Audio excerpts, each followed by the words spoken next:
Before I make a start on this video, I want a little bit of an intro. So this video has not just come about suddenly. It has been a long time in the making. Lots of thoughts gone into it, lots of trial runs, little bits of videos that I've done to try and make sure I get it right. I've spoken to friends and discussed it with them of what I want to do, and to know that it is something I want to do, to make sure that I'm doing it in the way that I want it to come across. So this video is very important to me, and I hope you enjoy it. I hope it's informative, and I hope you understand what I'm trying to achieve. So without further ado, this is my truth. I was raised as a Jehovah's Witness from birth and stayed in the religion until I was 25. I got disfellowshipped at the age of 25 because I had been living a double life. I was gay. I'd known that I was gay since I was about 14, and I had kind of known that I was attracted to guys at 8. And what that means when you are disfellowshipped as a Jehovah's Witness is you get baptized as a Jehovah's Witness. And I got baptized at 17, and you dedicate your life to God and to the religion, because Jehovah's Witnesses believe they have the one truth, that no other religions have the truth, and you're dedicating yourself to God and the organisation. So when all this came about, that I'd been living this double life because I was gay, I hadn't dealt with it, I hadn't talked to anyone about it because I was ashamed, I got disfellowshipped. I got questioned by 3 elders, which are in the congregation. They oversee the congregation. There might be a certain amount of elders in one congregation and less in another, or so, but usually there's at least 3 or 5 in a congregation. And in this circumstance, 3 elders speak to you. It's called a judicial meeting, and they will make a decision on whether you are repentant of what you've done. And at the time I felt I was repentant, but I knew because I'd lived a double life that I would inevitably get disfellowshipped. And what happened is I said to them, you know, whatever decision you make, I won't appeal it, because you can appeal it as a Jehovah's Witness. You can appeal the decision and have it sent to somebody else, to another group of men that will look into it. And at this time, I felt like Jehovah is the one that's of authority, and that Jehovah's directing them. So I said I won't appeal it.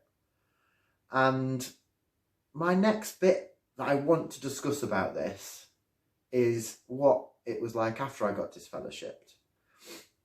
After I got disfellowshipped, a week after, one of the elders approached me. And when I say this, I'm saying it with no discredit to them as people, but that there is a massive lack of understanding, and this video is about that. It is just a lack of understanding. So it's no discredit to these people as individual people, but it's important that this is talked about. This elder approached me and said to me, did you ever do anything with your little brother? And I said, no. He was 11 at the time. And that got me like, why would he think that? Okay.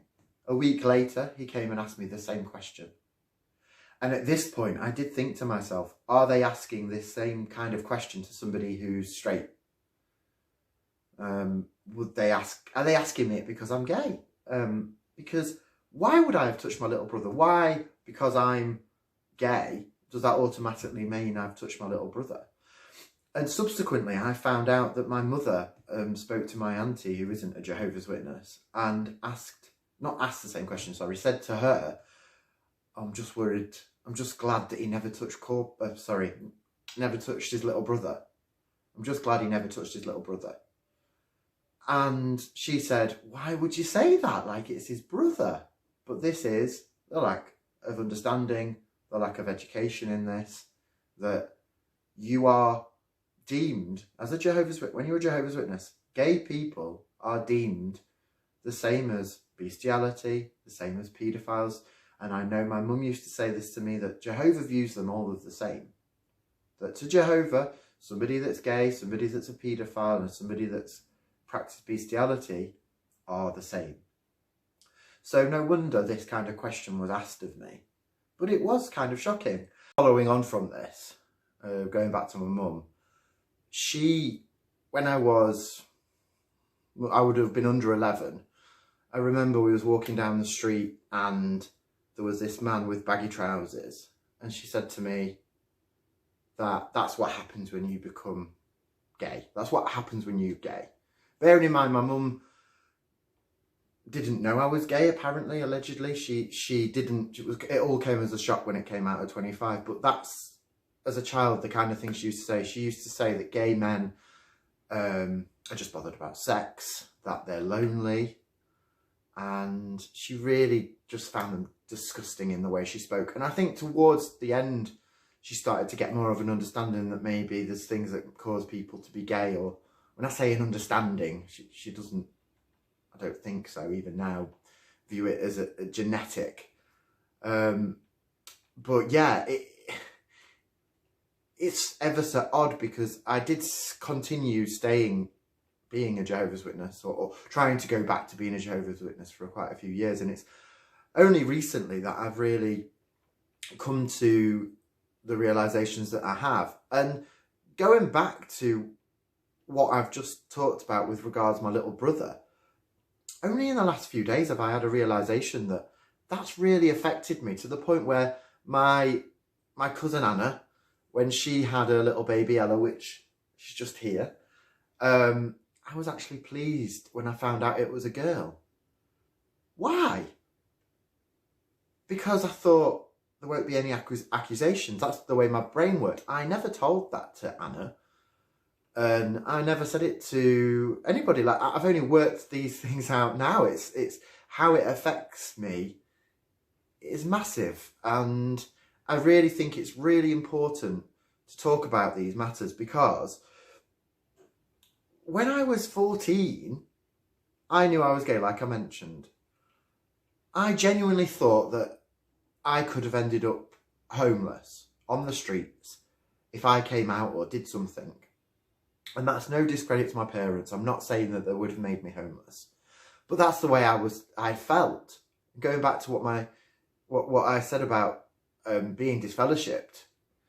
When I was growing up, I always thought that somebody disfellowshipped would end up a drug addict, you know, an alcoholic, somebody that's living on the streets, a prostitute.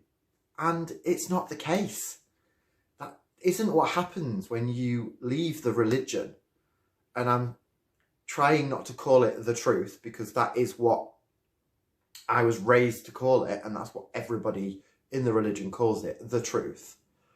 But you can leave the religion and have a faith and have a life and not become all of these things. And do you know why? I've come to the conclusion myself that the reason that people do become these kind of drug addicts, alcoholics, prostitutes or whatever is because they're traumatised. They've been disfellowshipped. They've had their whole life, they've been in a Jehovah's Witness, or some of them might have come in later in life, but majority people have been raised as a Jehovah's Witness. You lose everything. You lose your friends, you lose your social network, you lose your purpose. It's taken from under you, because when you're a Jehovah's Witness, you are encouraged. Do not have friends outside of the religion. If you have friends outside of the religion, it's for the pure reason to bring them into the religion. That's how I was brought up. That's how I felt. I had no friends at school. I've got people now that I went to school with that are my friends, but I didn't view them as friends. I was so brought up so strongly, and this isn't the experience of every Jehovah's Witness, and I need to say that. This is my experience, and this is not a video to discredit Jehovah's Witnesses or to say don't believe Jehovah's Witnesses or anything like that. These are my thoughts. This is my story to tell. So I don't want it to be where people watch this and think I'm being anti-Jehovah's Witness or anything. I'm telling my truth, what happened to me. It's nothing to do with that. It's to do with that I lost my mum, my dad, my siblings, and all of my friends. And everything I'm saying about my parents, about the elders, is not in bitterness. It's really not. It's because I really feel sorry for them, because they've got a massive lack of understanding. And it's not their fault. It's what they've been taught. And you can't get past that. You know, it's so difficult to understand when you're not a Jehovah's Witness or never had any kind of dealings with it, why a parent wouldn't talk to their child anymore. Why a parent wouldn't have their phone number. Because that's my experience, that both my parents, I don't have their phone numbers. I only know where they live by a fluke, because they moved away and didn't tell me where they moved to. And I've been portrayed as this villain that I'm not. I'm really not. And I'm a really lovely person, and I've become myself, and more so since I've left the religion. Not because the religion was bad or anything, I'm not saying that, but because I've become me. I've become who I am. And when you're a Jehovah's Witness, you do believe that if you leave the religion, that you're going to become all these things, and that Satan's going to get you. Because if you've known Jehovah and decide to leave Jehovah, Satan's there, going to jump on you, because you are prime meat for him. And it's not the case, you know. You are taught that people outside of the religion are not to be trusted as much as Jehovah's Witnesses are. That people who are in the world, because Jehovah's Witnesses term people who are not Jehovah's Witness worldly people, which is so disrespectful in my view now, although I used to speak like that, because it's like an us and them mentality. You know, we are Jehovah's Witnesses, they are worldly people. Not that any Jehovah's Witness would think that that's how they're speaking, because Jehovah's Witnesses genuinely believe what they're doing is out of love. The fact that I'm disfellowshipped and that my parents don't talk to me, they think it's out of love. They genuinely believe that. They think they go door to door to talk to people to save them from the impending doom that God's going to bring about. That God's going to step in and kill everyone, but not people with a good heart condition, not Jehovah's Witnesses. That's the teaching. And they're saving people. And there is a real genuine feel that they love people. I look at it now and I see it as conditional love. The love that my parents had for me as conditions. The conditions is that I am one of Jehovah's Witnesses and I still serve Jehovah, and I can't leave. When you're a Jehovah's Witness, you can't leave. You can't question it. You can't question the things that 8 men at the top, so they have the governing body of 8 men at the moment. The numbers do change sometimes, and it used to be 1. It used to be a president back in the 1970s and prior. Now it's a group of 8 men. And they are said to be directed directly by God through Jesus. And so everything that goes through them is indirectly through Jehovah, through God.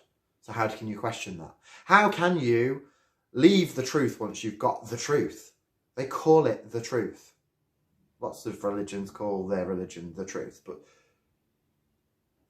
even that terminology makes it so that how can you leave? And you question anything, you can get disfellowshipped, and people do, just for questioning it.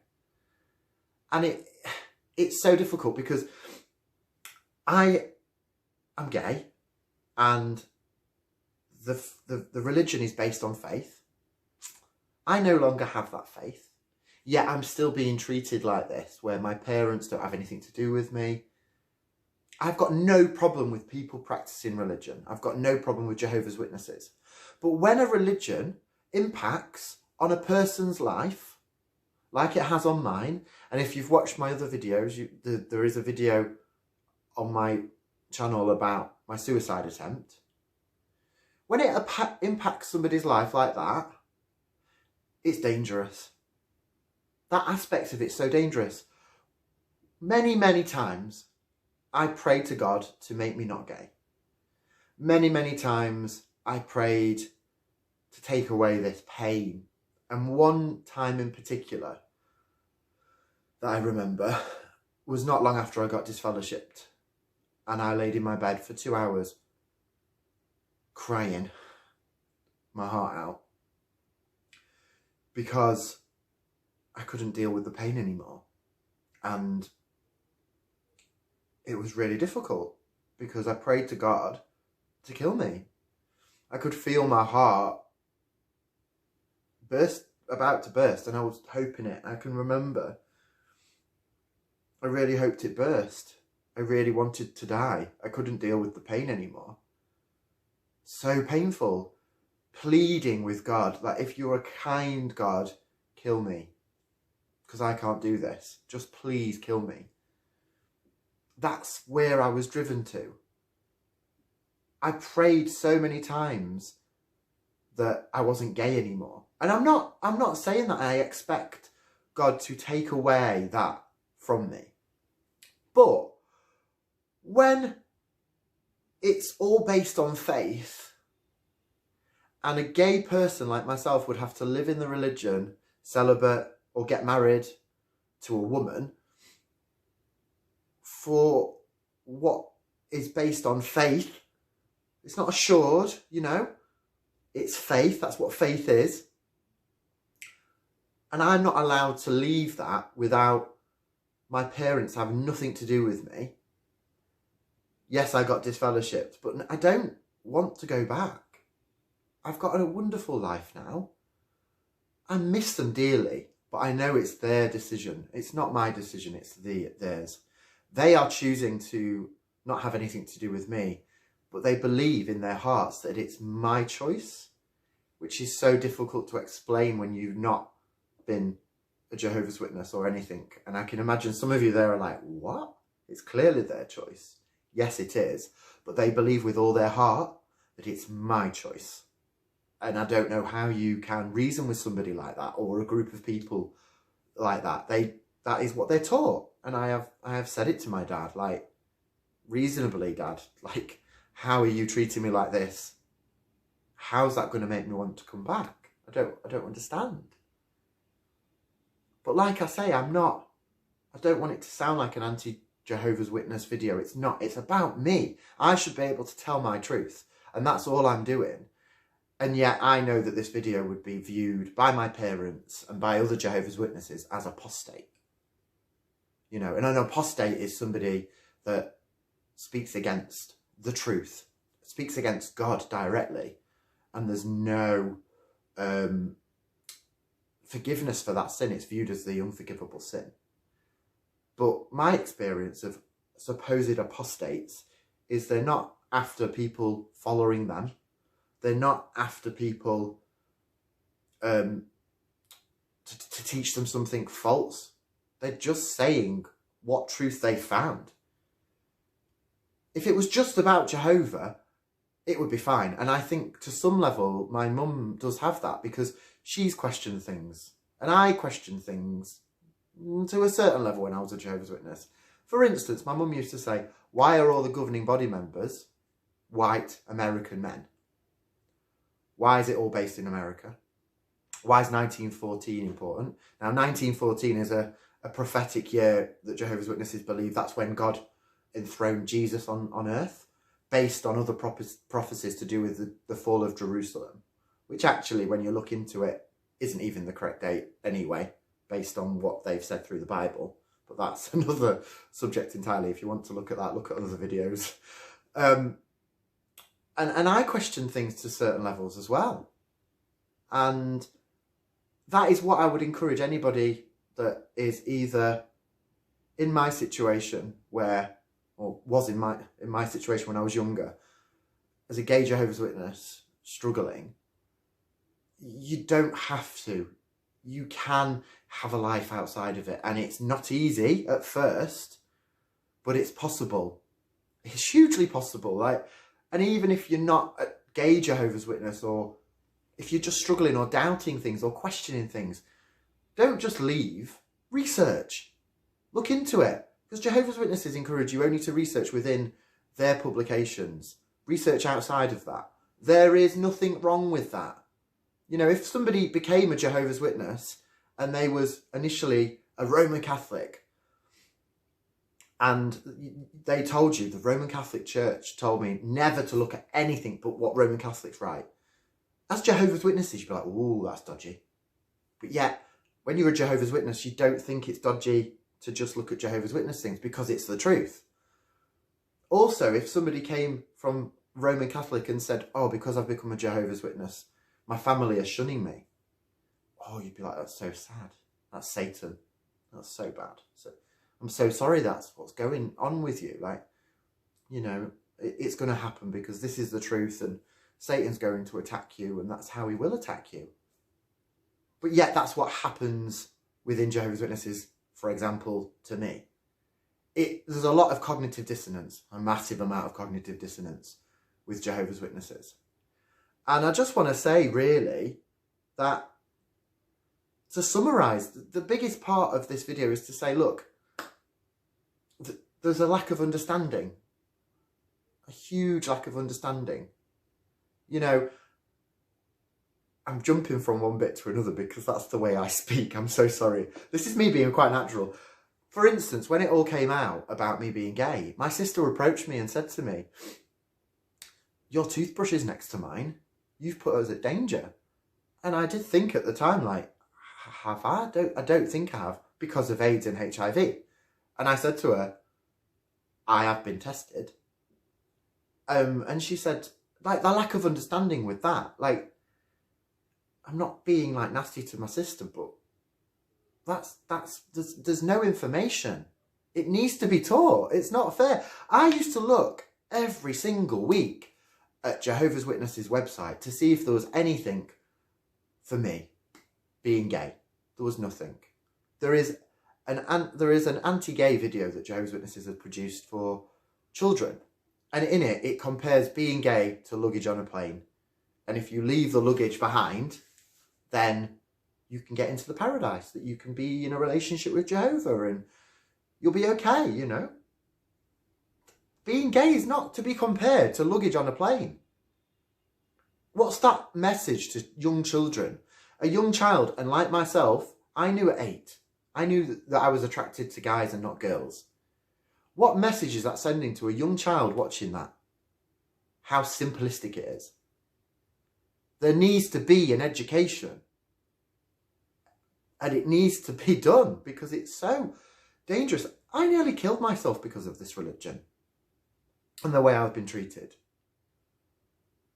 How many more people are going to do that? How many more people are going to struggle? I'm lucky. I'm lucky in a way that when I got disfellowshipped, my dad did help me.